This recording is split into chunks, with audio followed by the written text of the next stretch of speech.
Alhamdulillahi Rabbil Alamin, as-salatu as-salamu ala man la nabiyya ba'da. Rikthehemi me librin Tashih ad-Dua, saktësimi i duas i djetarit Bekër Abu Zeid, Allahu më shiroft. Dhe temat e radhës që na sjell autori kanë të bëjnë me disa gabime që ndodhin në leximin e Kur'anit. Dhe nuk po flasim këtu për gabime që i bën njerëzit, muslimanët që akoma se kanë perfeksionuar leximin e Kur'anit, sepse janë në fazat e para e tjera. Jo. Por po flasim për gabime që janë bidate dhe që i bëjnë këndues të njohur ose të aftë, profesionist në leximin e Kur'anit. Megjithatë, ka një pjesë, sidomos në kohët e sotme, jo të vogël të tyre, që bëjnë bidate. Dhe bidati është gjunafi më i madh pas shirkut dhe kufrit të Allahut. Bidati është gjunafi më i rrezikshëm dhe më i madh. Cilat janë këto gabime? Ndër gabimet, bidatet që sjell autori është teprimi dhe sforcimi në lexim. Teprimi dhe sforcimi në lexim, me stërmundime të panevojshme në shqiptim. Pra gjatë gërmëzimit, leximit të fjalës, ose në zë, pra në dridhjen e zërit, stërhollimin e tij e tjerë, në një mënyrë që del jashtë leximit natyral, të natyrshëm. Që lexon natyrshëm çdo njeri sipas zërit që ka, intonacionit që ka, aftësisë së gërmëzimit apo shqiptimit të shkronjave që mund t'i bëj, dhe duke dalë pra jashtë leximit të natyrshëm dhe të ligjshëm. Siç mund të jetë, thot autori, teprim në zgjatjen e shkronjave dhe meddeve, zgjatëseve. Pra e zgjat shkronjën, ndërkohë që ajo nuk është zgjatje. Pse e zgjat? Jo nga gabimi teknik të themi në leximin e Kur'anit, por nga dëshira për t'i dhënë Kur'anit një mënyrë më ndikuese, mendon ai, në lexim, apo në zgjatjet. Ne dim që zgjatja më e madhe është 6 shkronjë. Ja 6 shkronjë. Prandaj thon dietarët, jo vetëm në leximin e Kur'anit, që nuk duhet të ato zgjatje që janë 6 shkronjë, nuk duhet ta çosh më tepër se 6 shkronjë. Por edhe në thirrjen e ezanit, dikush mund të ketë vokal shumë të fortë dhe i zgjat fjalët. Nuk lejohet më tepër se 6 shkronjë. Zgjatja më e madhe në gjuhën arabe është 6, nuk ka më tepër. Për shembull thot Allahu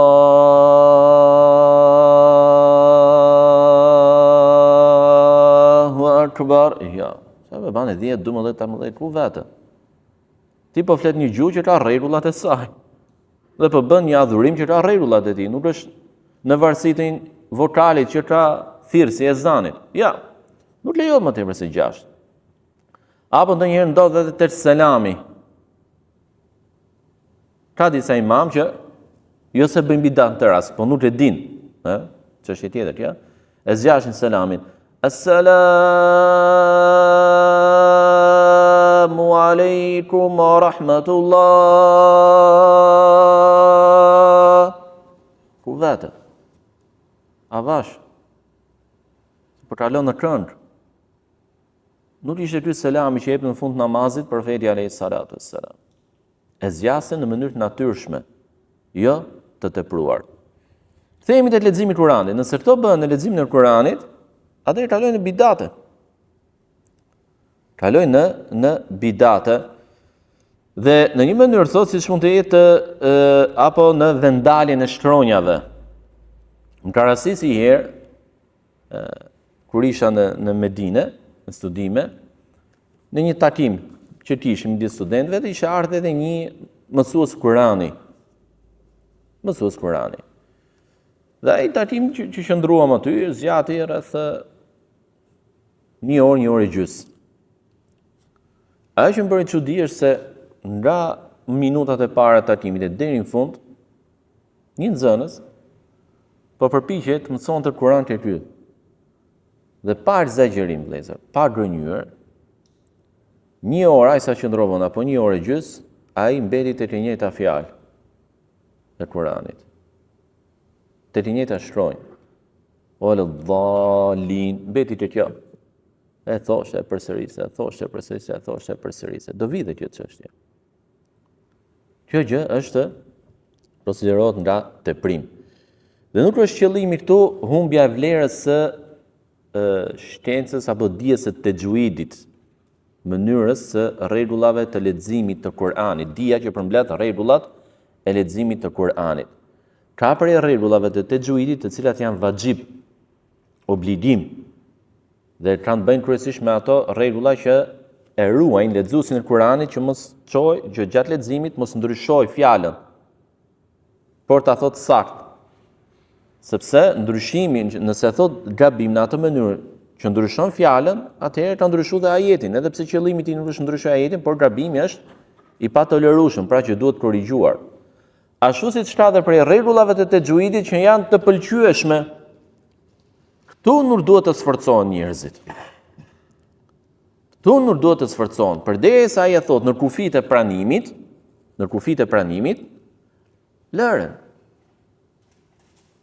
në kufijtë e pranimit. Dhe jo ta shtrëngroshe, ta detyroshe, t'ja imponoshe, ta lodhësh, sidomos kur ka të bëjë me njerëz të cilët nuk janë arab.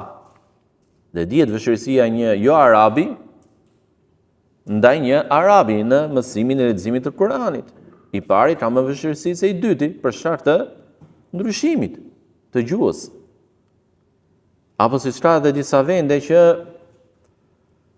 ka një vështirësi të madhe në disa shkronje në gjuhën arabe. Kjo për shkak të largësisë që ka gjuha e tyre nga gjuha arabe.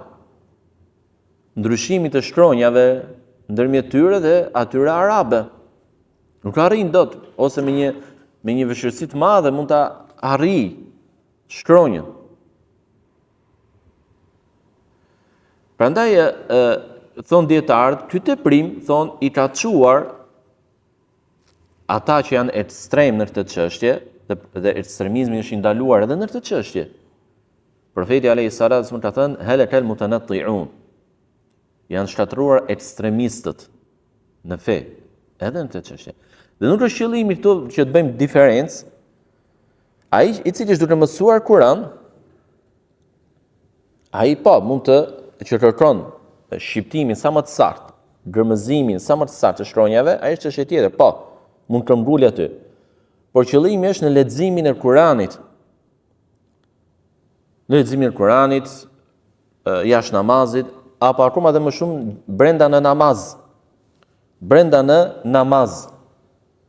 Në një mënyrë të tillë saqë disa fokusohen, përqendrohen krejtësisht te gërmëzimi i shkronjës, vendalja e shkronjës në fyt, apo më sipër apo më poshtë, dhe harrojnë të meditojnë tek ajetet e Kuranit, kuptimet, ndërkohë që qëllimi i leximit të Kuranit cili është përfitimi, meditimi, veprimi me të. E fillojnë namazin, përfundojnë Fatihan, përfundojnë ajete apo sure tjera dhe janë fokusuar krejtësisht tek gërmëzimi, duke sjell edhe shtrembërim të zërit nga sforcimi, shtrëngim të fytit nga sforcimi, saqë e lodh edhe dëgjuesin. Duke mos e lënë leximin e tij të jetë i natyrshëm, i rrjedhshëm. Dhe qëllimi me natyrshëm këtu është brenda kuptimeve dhe rregullave të texhuidit. Dhe kjo është ajo gjë të cilët kanë kritikuar dietarët dhe profeti alayhi salatu wasallam në një hadith që transmeton Abu Musa al-Ash'ari radhiyallahu ta'ala anhu ka thënë me të vërtetë nga madhërimi i Allahut është nderimi i të moshuarit musliman dhe i bartësit të Kur'anit që nuk është ekstrem në të. Dhe as nuk largohet prej tij. Cili është kuptimi ekstrem në të? Ai që e kalon kufirin, ai është ekstremist që e kalon kufirin në fjalë, kuptim apo e shtrembëron. Dhe një nga dietarët e mëdhenj të tajwidit të Kuranit, Ibn al-Jazari, që ka dhe libra në këtë gjë, edhe që është aq i madh, është aq i ditur, ka qenë, Allah më shërof, sa që është referencë. Fjala e tij tek mësuesit e Kuranit, tek mësuesit e tajwidit është referencë. Aq i saktë dhe i madh ishte ky dietar në këtë shkencë. Thot, duke e plotësuar, cili është kuptimi, që nuk janë ekstremistë, pra që e plotësojnë leximin pa teprim, por me butësi në shqiptim, pa sforcim. Ndoshta këtu nuk e kemi hasur njerëz të tillë, por ekzistojnë në botën islame, në botën arabe ekzistojnë njerëz të tillë. Dhe thonë, ky teprim në vendosjen e shkronjave apo vendaljen e shkronjave të Kuranit e largon njeriu nga ajo për çfarë është shpallur Kurani, që është meditimi dhe të vepruarit me të. Prandaj dietarët që në kohët e hershme kanë paralajmëruar dhe ndaluar nga një gjë e tillë. Siç thotë Busham el-Maqdisiu, Allah më shiroft, se shumicës së atyre që mësojnë Kuranin nuk u kanë mbetur si preokupim përveç memorizimi i Kuranit, shpejtësia e leximit dhe saktësia në shqiptim. Ndërsa thot, ajo që është më rëndësishme se tërë kjo, që është kuptimi dhe reflektimi, ata e kanë humbur. Madje thonë, disa bien në vezvese dhe përsëritje të shkronjave për shkak të teprimit. Siç ishte rasti që ju tregova ai shembullin që rastisa vet në fillim që ju tregova në fillim të mësimit. Pra thonë, bie në vezvese. Një orë gjysmë ai po me të njëjtën shkronjë leli. Dhe thot Ibn al-Jauzi, shejtani ka mashtruar disa njerëz në vendaljet e shkronjave, saqë lexuesi thot elhamdu, elhamdu, elhamdu, elhamdu. Dhe përsërit këtë fjalë për një kohë gjatë, se nuk i mbushet mendja që era thënë saktë. Elhamdu, nuk e thash mirë. Elhamdu, prapë se shpitova mirë, dali. Elhamdu, prapë, ke haja, prapë se thash mirë. Elhamdu, mimi, prapë, elhamdu, elhamdu, elhamdu. Dhe rri me këtë fjalë, në vend që të vazhdoj të lexoj pjesë të tjera të Kuranit, të mësoj, rri po me këtë fjalë, elhamdu, elhamdu, elhamdu, elhamdu. Ndërkohë që po e thot, pranueshëm të paktën, minimalja. Po e thot pranueshëm. Jo, rri dhe sforcon veten e tij. Prandaj thot qëllimi është saktësimi i shkronjës, jo teprimi. Përderisa të jetë shkronjë saktë brenda kufive të saktësisë, nuk ka nevojë më për në leximin tënd, nuk ka nevojë më për teprim dhe ekstremizëm. Por lexuesi i Kuranit duhet ta lexojë atë me qartësi, me qetësi, me butësi, pra ta ndjej. Dhe një njeri që fokusohet tek vendalja e shkronjave, sforcohet në vendaljen në shqiptimin, gërmëzimin e tyre, nuk mund të përqendrohet dot. Nuk mund ta lexojë dot Kuranin me meditim, sepse nuk ka hapësirë, nuk mund të bëj dot të dy gjërat për një herësh. Nuk mundet. Por do merret vetëm me të parën dhe do lër atë që është e dyta. Ndërkohë që thot autori Allahu subhanahu wa taala ka thënë urattilil Qur'ana tartila. Pra, lexoje Kur'anin me tertil. Kuptimi me tertil është me qetësi, me butësi, pa e tepruar, në mënyrën që tham më parë, por me një shqiptim të qetë, të bukur, të saktë, të shkronjave, pa sforcim dhe pa vezvese, është kuptimi. Dhe thot se gjithashtu për kuptimit të fjalës së Allahut, lexoje Kuranin me tertil, është edhe dhënia e hakut shkronjave. Pra ti lexosh shkronjat saktë. Pra kur themi që nuk duhet teprim, nuk është kuptimi këtu që ti lexojmë shkronjën si të na vijnë. Jo. Normalisht gërmëzimi i shkronjës duhet mësuar.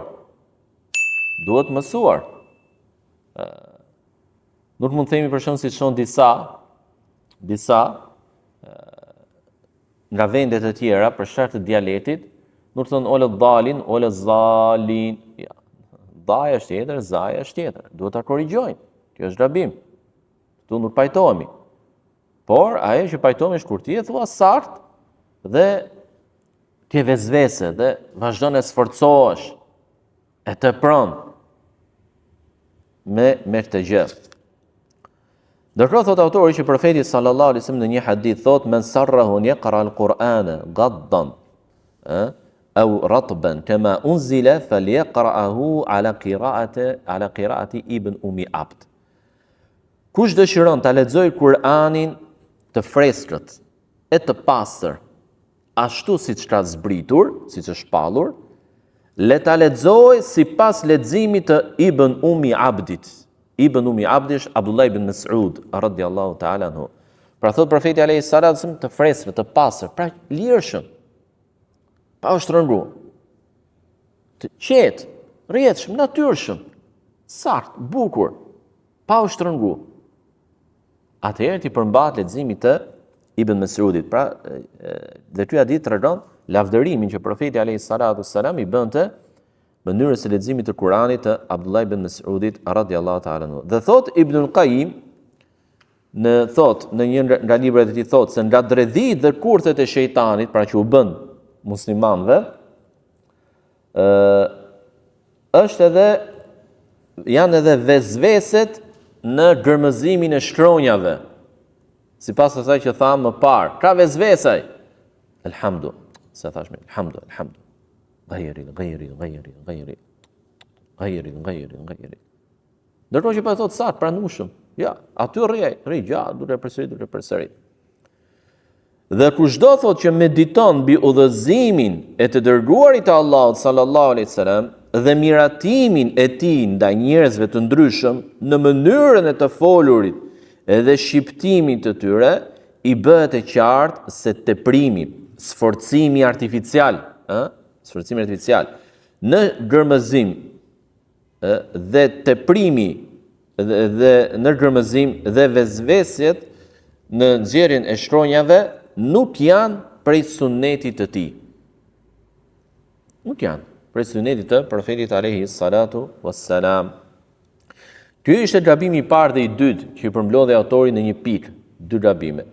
I treti thot autori Allahu mëshiroft thotë shmangja në leximin e natyrshëm të stilit arab në stilet e të huajve. Pra ndaj mënyrë leximi që erdhi që përmban gjua e arabëve, ka lënë në një mënyrë stil leximi që përngjason me të huajt. Dhe thot në lidhje me këtë çështje Ibn Qutejbe, Allahu mëshiroft, ka qenë dietar të Kufës, në viteve 213 dhe ka vdekur 276, ka qenë dietar, gjuhëtar, ka qenë historian islam, ka qenë faqih, ka qenë muhaddith, ka qenë dietar i madh. Thot në lidhje me të gjë se thotë njerëzit e lexonin Kur'anin sipas dialekteve të tyre. Brenda gjuhës arabe jemi këtu, dialekteve të gjuhës arabe. Pastaj pas tyre erdhën disa njerëz nga vende të ndryshme dhe pasardhësit e tyre, ka për qëllim jo arabët që hynë në islam. Kur filloi zgjerohet territori islam, doli edhe jashtë popujve arab, pas profetit alayhi salatu wassalam.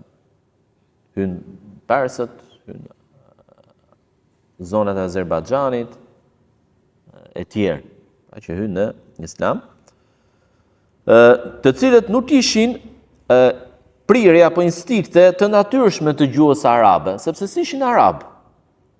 Nuk ishin arab. Dhe ata gabuan në shumë shkronja dhe devijuan duke sjell mangësi në shqiptim. Pra cili është qëllimi kur tha autori i librit Allahu mëshiroft, shmangja nga leximi në stilin e arabëve? Pra gabimi në shkronja, gabimet papranueshme dhe në shqiptim. Gabimet e cilat çojnë në ndryshimin e fjalës. Po ndryshu fjala, ndryshu ajeti. Po ndryshu ajeti, ndryshu qëllimi i Allahut. Udhëzimi që solli Allahu në Kur'an, çështja që kërkoi Allahu nga ne, ndryshu, humbi. Prandaj duhet gabimet e tilla nëse bëhen qëllimisht, çojnë edhe në bidate.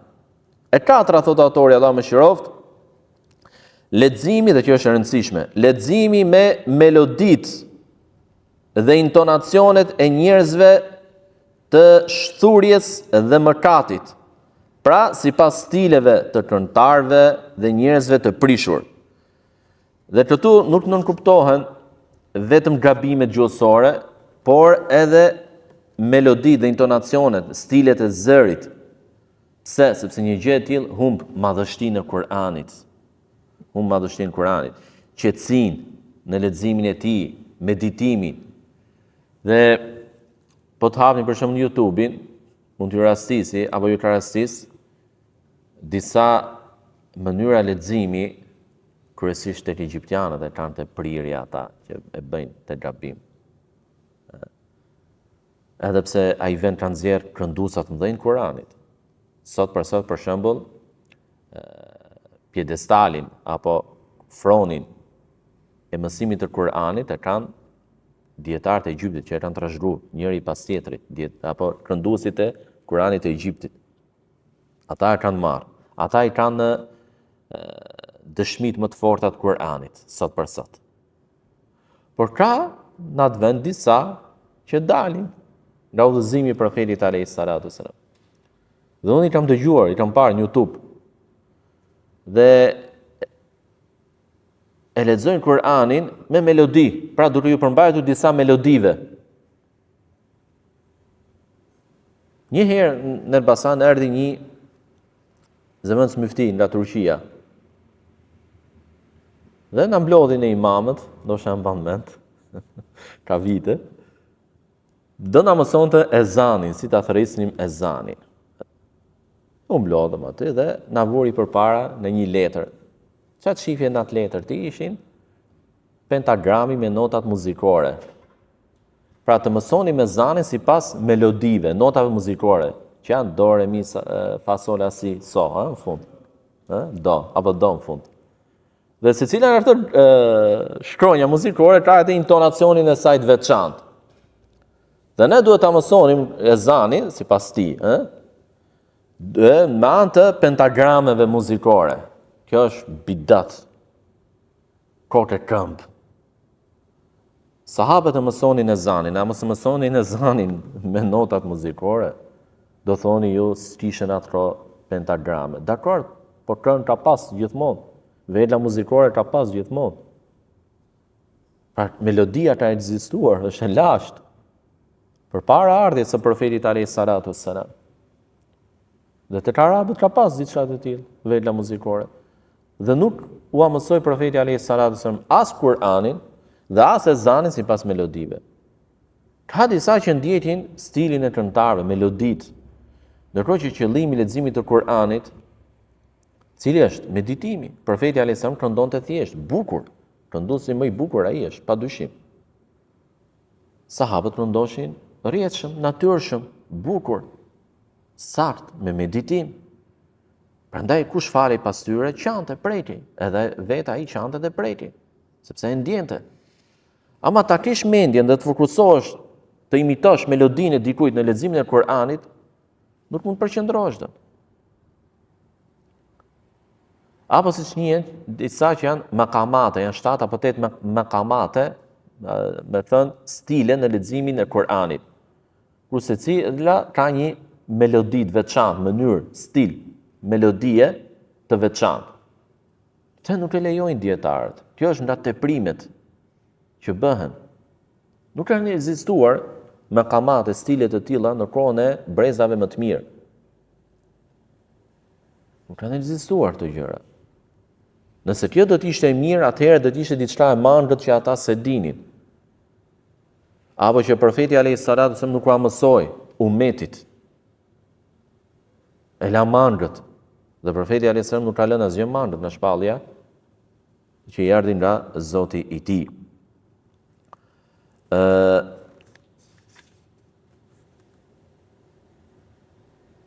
Tjetër, thot autori, Allah më shëroft, leximi me melodi të ndryshme, zgjatje të tepruar të tingujve, ndonjëherë në të përfshihen edhe goditje me këmbë, pra në mënyrë ritmike, lexon Kur'an. Elhamdulillahi Rabbil Alamin. Mund të ndi kokën, mund të bëj atë goditjen e këmbëve në mënyrë ritmike. Pse? Sepse ai po lexon Kur'anin jo duke u thelluar, në mesazhin e ajetit që po lexon.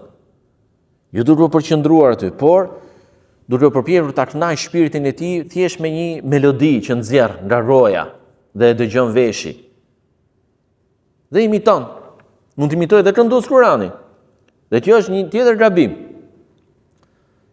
Ka disa këndues Kurani që janë shumë të mirë, këndojnë shumë bukur. Dhe ka muslimanë që duan të këndojnë si ata, që të kenë dhe ata një këndim të bukur. Deri këtu nuk ka problem. Por nëse imitimi jot të pendron ty nga përqendrimi, kjo është problem pastaj. Prandaj këndoj me stilin tënd, brenda kufive fetar. Me atë zë që të dhënë Allah, s'është faji jot se s'është zë të bukur. Faji jot është nëse bën gabimet pa tolerueshme. Nëse nga teprimi nuk përqendrohesh vetëm në Kur'an. Nëse do të ishim për shembull, do të vjesh kriter të paktën në vendin tonë që Islami është i dobët dhe figurat fetare, kleritët janë të pakët.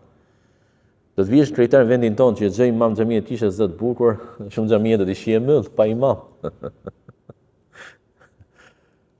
Prandaj muslimani duhet të jetë i kujdesshëm në këtë çështje. Thot autori dhe mendoja thot se ky lloj bidati që është zhdukur me kohën, pra leximi i Kuranit, duke tunë këmbën apo duke shoqëruar me lëvizje të kokës, pra si ai që dëgjon një muzikë, edhe e ndjen atë dhe e shfaq atë atë ndjesi të muzikës me lëvizje të kokës apo të këmbëve. Mendoja thot se ishte zhduk ky lloj bidati. Derisa kur qesh një herë në Egjipt thot në vitin 1391 në xhaminë e quajtur El Hussein, Mesjid El Hussein, pash disa njerëz që po lexonin Kur'anin në këtë mënyrë, pra duke bërë lëvizje të kokës apo goditje të këmbëve, dhe të cilët ishin zhytur në këtë gjë dhe ishin të mashtruar dhe u dukej vetja se po bënin diçka të bukur thot mirë nga fakti që njerëzit rrinin dhe i shihnin. E këshillova njërin prej tyre thot, dhe e gjeta atë në kulmin e ignorancës. Pra kretë ishi në kulmin e ignorancës, pra me një ignorancë të madhe, të thelbësuar, të dëmshme në fe. Gjë që tregon se shumica atyre që bëjnë bidate i bëjnë nga ignoranca, nga padituria, pra kanë nevojë të mësohen, kanë nevojë të këshillohen. E fundit, për sot, jo nga ato që sjell autori, thot, Allahu më shiroftë, me melodia në lexim sipas melodive së këngës dhe poezisë. Për shembull, arabët kanë një stil në poezinë e tyre, në leximin, recitimin e poezisë, kanë një stil. Një vend tjetër ka një stil tjetër. Nuk duhet që të përpiqesh ta lexosh Kur'anin duke ju përmbajt këtij lloj stili, qoftë tek arabët, në gjuhën arabe, qoftë tek stili i leximit të poezive në gjuhën tënde. Jo. Ky lloj imitimi është i ndaluar, nuk duhet, thot autori Allahu më shiroftë. Dhe thot diçka dhe thot se një gjë e tillë erozon integritetin moral dhe bën dëshminë e tij të papranuar në gjykat të dietarët. Pse? Sepse po bën bidat në leximin e Kuranit, nuk ja pranonin dëshminë përpara. Gjë që tregon një mandësi të madhe te ky njeri. Dhe thot Allah më shiroftë dhe shfaqja e parë e tij ka ndodhur në vitin e 4 të Hijrit, si bidat ky lloj mënyre leximit të Kuranit, nëpërmjet jo arabëve. Të parët që kanë futur kanë qenë jo arabët. Dhe ndër çështjet më të rrezikshme në këtë lloj bidati ishte edhe thirrja apo ndikimi nga thirrja që ftonte në devijim dhe që kërkonte që Kurani të lexohet sipas ritmeve të këngëve. Ja, Kurani nuk lexohet kështu. Kurani është fjala e Allahut. Nuk mund ta lexojmë fjalën e Allahut duke imituar mënyrën e këndimit të krijesave. Sepse këtu nuk përmban madhërim për Kuranin. Kurani lexohet i rrjedhshëm, natyrshëm, siç të vjen, saktë. Përpiqu ta ndjesh atë që po lexon nga fjala e Allahut. Jo ta mbaj mendjen lexuesi tek ritmi, tek melodia. Po e lexove rrjedhshëm, natyrshëm, me meditim, edhe nëse nuk je zë të bukur, do t'i pëlqej, do të pëlqej ty dhe do ndikoj të xhamati. Mund të jetë dikush zë të bukur, mund të jetë edhe vokal, intonacion, por çfarë? Imiton të tjerët në leximin e Kur'anit dhe i lodh edhe xhamatin. Lodh edhe xhamatin në këtë gjë. Prandaj nuk duhet. Dhe sjell autori fjalën e Allahut subhanahu wa taala, innal ladhina yulhiduna fi ayatina la yakhfawna alayna afaman yulqa fi an-nar khayrun amman yati aminan yawm al-qiyamah i'malu ma shi'tum innahu bima ta'maluna basir. Innal ladhina kafaru bid-dhikri lamma ja'ahum wa innahu lakitabun aziz la yatihi al-batilu min bayni yadayhi wa la min khalfi tanzilun min hakimin hamid. Thotë Allah subhanahu wa taala, ata që i shtrëmbërojnë shpalljet tona, ajetet tona, dhe fjala shtrëmbërojnë përfshin edhe mënyrën e gabuar të leximit, sipas asaj që shpjeguam më parë. Është shtrëmbërim. Nuk mund të na fshihen, këtu kemi kërcënim nga ana Allah subhanahu wa taala. Nuk mund të na fshihen, nuk na shpëton ky gabimi i tyre.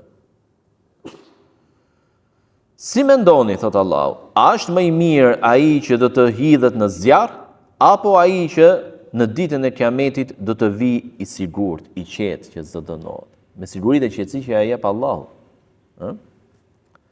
Bëni ç'të doni, se ai i sheh të gjitha çfarë punoni jo. Vërtet ata të cilët e mohuan dhikrin, Kur'anin, pasi u erdhi atyre, ndërkohë që ai është një libër madhështor, që nuk mund t'i afrohet gënjeshtra nga asnjëra anë.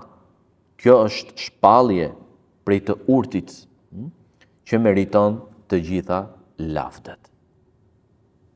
Të gjitha lavdet. Pra Allah subhanahu wa taala kërcënoi në shtrëmbërimi i ajeteve, qoftë në kuptim, qoftë në interpretim, qoftë edhe në mënyrën e leximit, sipas asaj që thamë më parë.